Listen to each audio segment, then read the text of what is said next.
ఉన్న బంగారాన్ని విడిపించి ఆ రోజు ఆన్లైన్ రేటుకే మేము కొంటాం. Sharma gold company.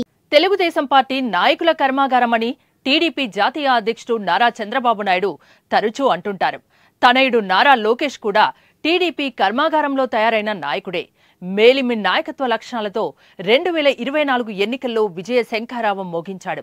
226 రోజులు, 97 నియోజకవర్గాలు, 2100 గ్రామాలు, 3132 కిలోమీటర్లు పాదయాత్ర చేసిన లోకేష్ వెనువెంటనే పాదయాత్ర కవర్ చేయని జిల్లాలో శంఖారావం పేరుతో సభలు నిర్వహించారు.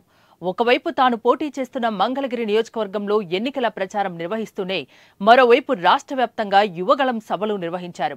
నెల్లూరు, రాజంపేట, కర్నూలు, నంద్యాల, చిత్తూరు, ఏలూరులో యువగళం సభలు జరిగాయి.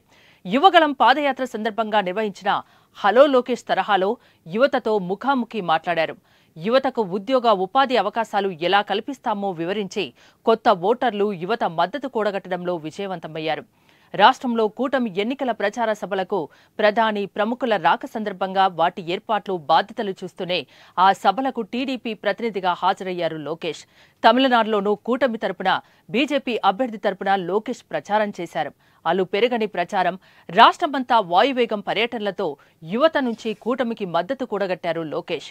యువగళం వినిపించిన లోకేష్ కూటమి విజయంలో కీలక పాత్ర పోషిస్తూ విజయ శంఖారావాన్ని పూరించారు.